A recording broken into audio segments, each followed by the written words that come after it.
Innal hamdalillah nahmaduhu wa nasta'inuhu wa nastaghfiruh wa na'udzu billahi min shururi anfusina wa sayyiati a'malina man yahdihillahu fala mudhillalah wa man yudlil fala hadiyalah.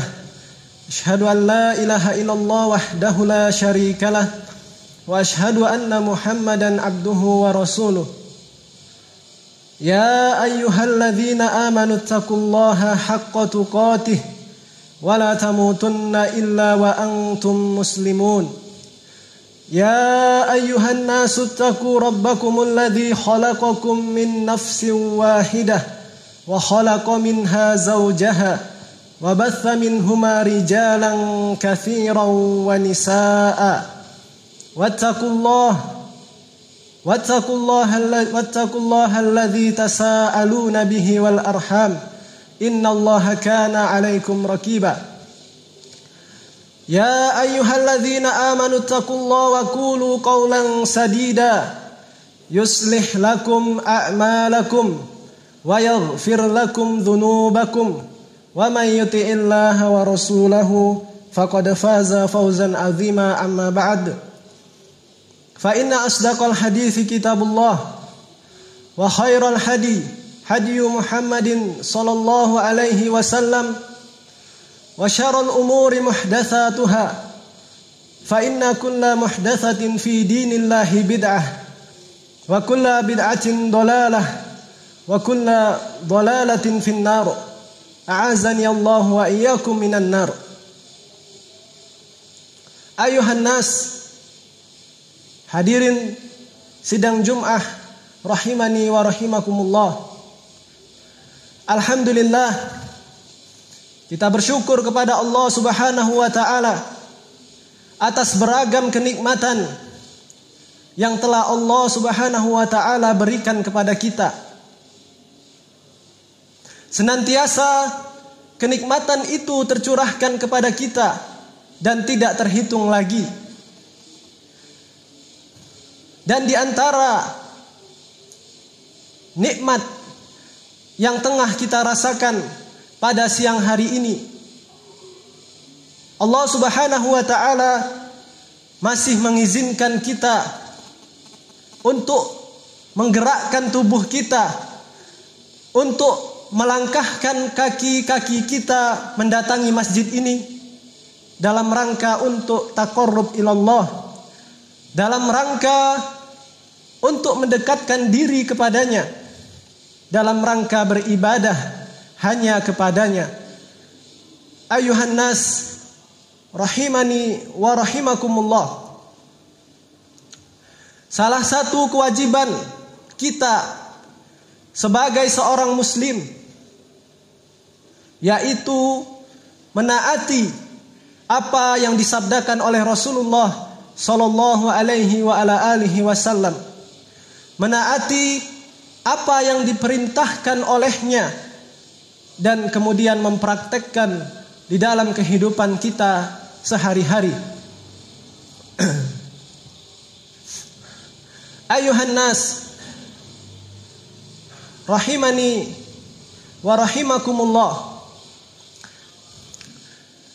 Sesungguhnya Rasulullah sallallahu alaihi wa ala alihi wasallam adalah sebaik-baik teladan dalam hidup kita. Beliaulah sosok yang patut untuk kita tiru dalam berbagai sisi kehidupannya. Entah itu dalam sisi kehidupan bermasyarakat, dalam sisi kehidupan berkeluarga, dalam sisi hubungan antar personal, antar masyarakat, antar kelompok, semuanya telah dicontohkan oleh Rasulullah sallallahu alaihi wa ala alihi wasallam. Rasulullah merupakan sosok yang telah mendapatkan legalitas dari Allah Subhanahu wa taala untuk diteladani. Allah Subhanahu wa taala berfirman, "Laqad kana lakum fi Rasulillahi uswatun hasanah." Sungguh telah ada pada diri Rasulullah sallallahu alaihi wasallam bagi kalian uswatun hasanah, contoh teladan yang baik. Oleh karenanya sudah menjadi kewajiban bagi kita untuk menetapi apa yang diperintahkan oleh Rasulullah sallallahu alaihi wa ala alihi wasallam. Karena sesungguhnya barang siapa yang menyelisihi atas apa yang diperintahkan olehnya, barang siapa yang menolak sunnah-sunnahnya, maka sungguh dia akan menanggung akibatnya. Allah Subhanahu wa taala berfirman, "Falyahdharil ladzina yukhalifuna an amrih an tusibahum fitnah aw yusibahum adzabun alim." Maka hendaklah kalian takut dari menyelisihi apa yang telah diperintahkan oleh Rasulullah kepada kalian, bahwasanya kalian akan ditimpa fitnah atau azab siksa yang pedih. Disebutkan oleh Al-Imam Ahmad rahimahullahu taala, al-fitnatu hiya asy-syirik. Yang dimaksud fitnah dalam ayat ini adalah kesyirikan. Demikianlah hukuman yang akan didapatkan bagi seseorang yang tidak mau mentaati Rasulnya sallallahu alaihi wa ala alihi wasallam. Bahkan tidak sampai di situ, Rasulullah sallallahu alaihi wa ala alihi wasallam pernah dalam satu hari beliau mengingatkan kepada seseorang untuk makan dengan menggunakan tangan kanannya. Di dalam hadis yang diriwayatkan oleh Al-Imam Muslim dalam sahihnya, hadis sahih riwayat Imam Muslim,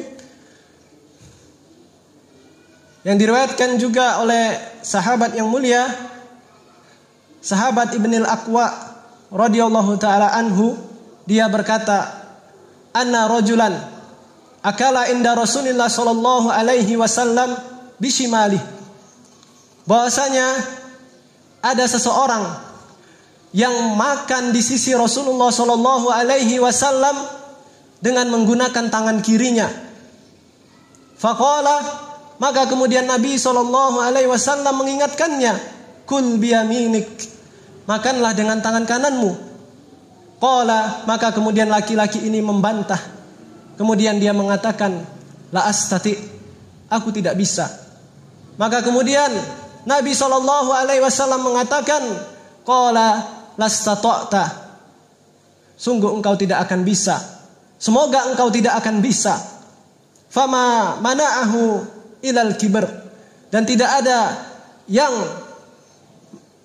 menyebabkan dia melakukan hal seperti itu.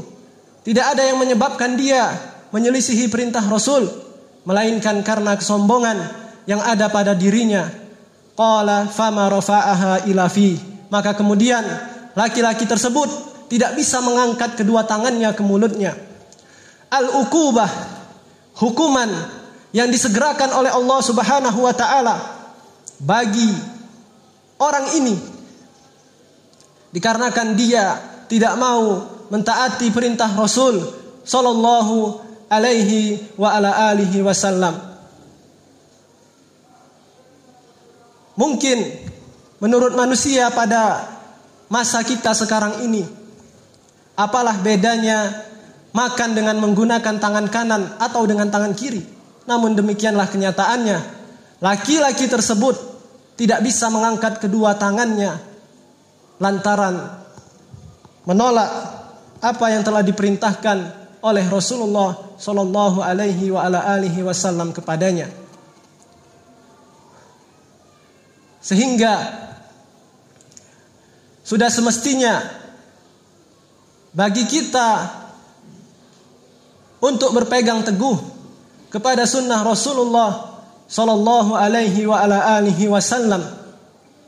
Karena barang siapa yang berpegang teguh dengan sunnah Rasul, dengan sunnah-sunnah yang telah dicontohkan oleh Rasulullah sallallahu alaihi wa ala alihi wasallam, maka dia akan mendapatkan berbagai macam kebaikan-kebaikan. Dan di antara kebaikan-kebaikan yang akan didapatkan oleh seseorang tatkala dia berpegang teguh terhadap sunnah Rasulullah sallallahu alaihi wasallam, yaitu sebagaimana yang diutarakan dalam firman Allah Subhanahu wa taala, "Qul in kuntum tuhibbunallah fattabi'uni yuhibbukumullah wa yaghfir lakum dzunubakum wallahu ghafurur rahim." Allah Subhanahu wa taala berfirman, katakanlah wahai Muhammad, jika kalian mencintai Allah, fattabi'uni, maka ikutilah aku, ikutilah Rasulullah sallallahu alaihi wasallam, yuhibbukumullah, niscaya Allah Subhanahu wa taala akan mencintai kalian. Dan juga Allah Subhanahu wa taala akan mengampuni dosa-dosa kalian. Wallahu ghafurur rahim. Dan Allah Subhanahu wa taala adalah zat yang maha pengampun lagi maha penyayang. Dua keutamaan yang akan didapatkan oleh seseorang tatkala dia berpegang teguh terhadap sunnah Rasulullah sallallahu alaihi wasallam. Dua keutamaan yang akan diberikan oleh Allah terhadap hamba-hambanya yang taat dan patuh kepada Rasulullah sallallahu alaihi wasallam, yaitu dia akan dicintai oleh Allah dan juga dia akan diampuni dosa-dosanya oleh Allah Subhanahu wa taala. Aqulu ma tasma'un wa astaghfirullah li wa lakum wa lisairil muslimina min kulli dzamb fastaghfiruhu innahu huwal ghafurur rahim.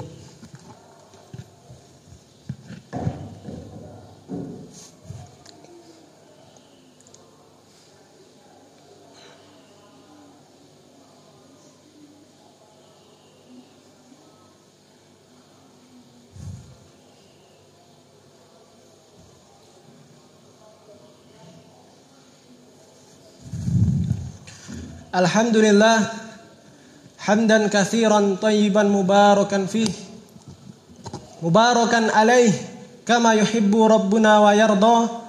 Ashhadu an la ilaha illallah wahdahu la syarikalah wa ashhadu anna Muhammadan abduhu wa rasuluh. Ayuhan nas, hadirin sidang Jumat rahimani wa rahimakumullah. Setelah kita mengetahui keutamaan yang akan didapatkan oleh seseorang ketika seseorang tersebut mentaati perintah Rasulnya, berpegang teguh terhadap sunnah Rasulnya, yakni dia akan mendapatkan kecintaan Allah dan juga ampunan dari Allah. Kemudian ketika dia berpegang teguh terhadap sunnah, dia juga akan mendapatkan al-jannah. Rasulullah sallallahu alaihi wasallam bersabda, "Kullu ummati yadkhulunal jannah illa man aba." Setiap umatku, seluruh umatku akan masuk ke dalam jannah kecuali yang enggan. Kila, dikatakan kepada Rasulullah, siapakah yang enggan itu? Siapakah yang tidak mau itu wahai Rasulullah? Maka Nabi sallallahu alaihi wasallam menjawab, "Waman ata'ani dakhalal jannah, waman asani faqad aba." Barang siapa yang mentaatiku, maka dia akan masuk ke dalam jannah. Barang siapa yang mendurhakaiku, yang bermaksiat kepadaku, tidak mau mentaati perintahku, maka dialah orang yang enggan. Ayuhan nas rahimani wa rahimakumullah. Ketaatan kita kepada Rasulullah sallallahu alaihi wasallam adalah untuk kebaikan kita sendiri. Allah Subhanahu wa taala tidak membutuhkan ibadah yang kita lakukan. Allah tidak membutuhkan ketaatan-ketaatan yang kita lakukan, namun kitalah yang membutuhkan taufik, hidayah serta rahmat dari Allah Subhanahu wa taala. Oleh karena itu, kita wajib mengikuti apa yang diperintahkan oleh Allah, dan di antara perintah Allah adalah mengikuti, menaati Rasulullah sallallahu alaihi wasallam. Mengikuti Rasulullah Karena memang tidaklah yang dilakukan oleh Rasul tersebut, baik itu berupa tindakan atau ucapannya, tidaklah hal itu berdasarkan hawa nafsunya. Allah Subhanahu wa taala berfirman, "Wa ma yantiqu 'anil hawa in huwa illa wahyun yuha." Dan tidaklah Muhammad itu berucap menurut hawa nafsunya sendiri, namun dia berucap melainkan sesuai dengan wahyu yang kami bimbingkan kepadanya. Ayuhan nas rahimani wa rahimakumullah. Khatib tutup khutbah siang pada siang hari ini dengan beberapa kisah yang menjelaskan tentang kisah orang-orang yang menyelisihi perintah Rasulnya, yang membangkang terhadap perintah Rasulnya, bahkan mencemooh ajaran Nabi Muhammad sallallahu alaihi wasallam. Setelah di awal kita telah mendengarkan dalam hadis sahih Muslim, bahwasanya seseorang pemuda tidak bisa mengangkat kedua tangannya lantaran penolakannya terhadap perintah Rasulullah sallallahu alaihi wasallam. Kemudian kisah yang berikutnya disebutkan oleh Al-Imam Abdurrahman bin Al-Marhalah rahimahullahu ta'ala, bahwasanya pada suatu ketika ada seseorang yang mendatangi Sa'id bin Al-Musayyib rahimahullahu ta'ala untuk menyampaikan pesan perpisahan bahwasanya dia akan melakukan haji dan umrah. Maka kemudian Sa'id bin Al-Musayyib yang ketika itu berada di masjid mengatakan kepada pemuda tersebut, "Hendaklah engkau sholat terlebih dahulu sebelum engkau keluar dari masjid ini. Karena aku," kata Sa'id bin Al-Musayyib, "pernah mendengar Rasulullah sallallahu alaihi wasallam bersabda, tidaklah ada yang keluar dari masjid setelah azan dikumandangkan melainkan dia seorang munafik. Atau tidaklah yang mendorongnya keluar karena keperluannya dan hendak kembali lagi ke masjid." Diingatkan oleh Sa'id bin Al-Musayyib. Namun laki-laki ini kemudian mengatakan, "Sesungguhnya teman-temanku telah berada di Harrah." Maka kemudian dia keluar, tidak melaksanakan sholat, namun dia langsung keluar untuk menjumpai teman-temannya yang berada di Harrah. Maka ketika itu Sa'id bin Al-Musayyib senantiasa memikirkan pemuda ini, sampai akhirnya datang khabar, datang berita kepada Sa'id bin Al-Musayyib bahwasanya pemuda ini telah jatuh dari kendaraannya yang menyebabkan patah tulang pahanya.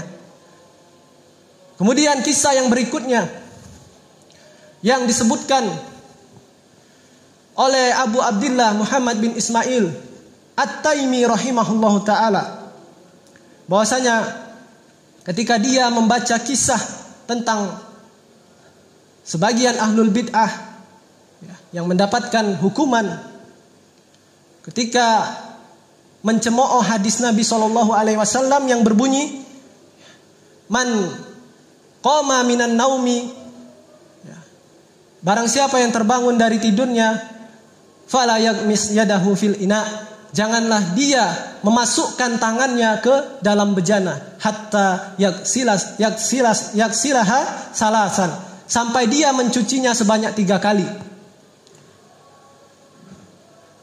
"Fa innahu la yadri aina batat yadah," karena sesungguhnya kata Nabi, dia tidak mengetahui di mana tangannya ketika itu bermalam. Maka ahlul bid'ah ini ketika mendengar hadis ini, dia mencemooh, dia mengejek dengan mengatakan, "Sungguh aku mengetahui di mana tanganku bermalam," yakni di kasur. Dengan nada mengejek dia mengatakan seperti itu.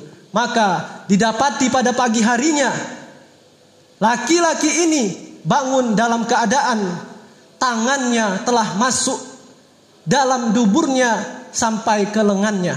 Na'udzubillah summa na'udzubillah. Kemudian kisah yang berikutnya yang dikisahkan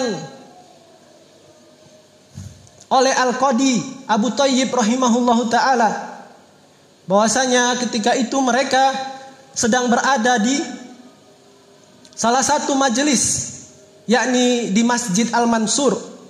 Maka datanglah seorang pemuda. Kemudian pemuda ini bertanya tentang suatu permasalahan, yakni permasalahan musarrat. Kemudian dia minta untuk didatangkan dalilnya. Maka kemudian didatangkanlah dalilnya yang diriwayatkan oleh Abu Hurairah yang menjelaskan tentang permasalahan ini. Namun laki-laki ini yang bermadhab Hanafi, kemudian mengatakan, sungguh Abu Hurairah tidak bisa diterima hadisnya. Maka belum selesai dia mengucapkan ucapannya, jatuhlah dari atas masjid seekor ular yang besar. Kemudian para jamaah ketika itu lari berhamburan, melompat menghindari ular tersebut. Namun ular tersebut masih terus mengejar pemuda ini, senantiasa mengejar pemuda ini yang meremehkan sahabat Abu Hurairah. Padahal kita tahu Abu Hurairah radhiyallahu taalaan merupakan sahabat yang paling banyak di dalam meriwayatkan hadis. Maka ketika ular tersebut mengejar pemuda ini, orang-orang pun mengatakan kepadanya, taubatlah engkau, taubatlah engkau. Maka pemuda ini pun berkata, aku bertaubat kepada Allah. Maka ketika itu ular ini pun pergi dan tidak meninggalkan bekas. Inilah di antara beberapa kisah yang dijelaskan oleh para a'immah, oleh para imam-imam ahlus sunnah, yang bukan berita atau kisah-kisah fiktif, namun kisah yang berdasarkan dengan sanad yang jelas, dengan sumber yang jelas.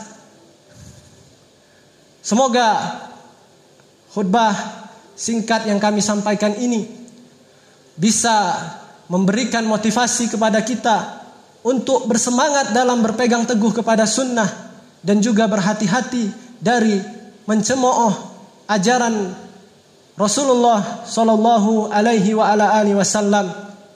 Semoga kita senantiasa bersemangat untuk berpegang teguh terhadap sunnah, tentunya sesuai dengan kemampuan kita. Fattakullah mastata'tum. Subhanakallahumma wa bihamdika asyhadu an la ilaha illa anta astaghfiruka wa atubu ilaik. Aqimis shalah.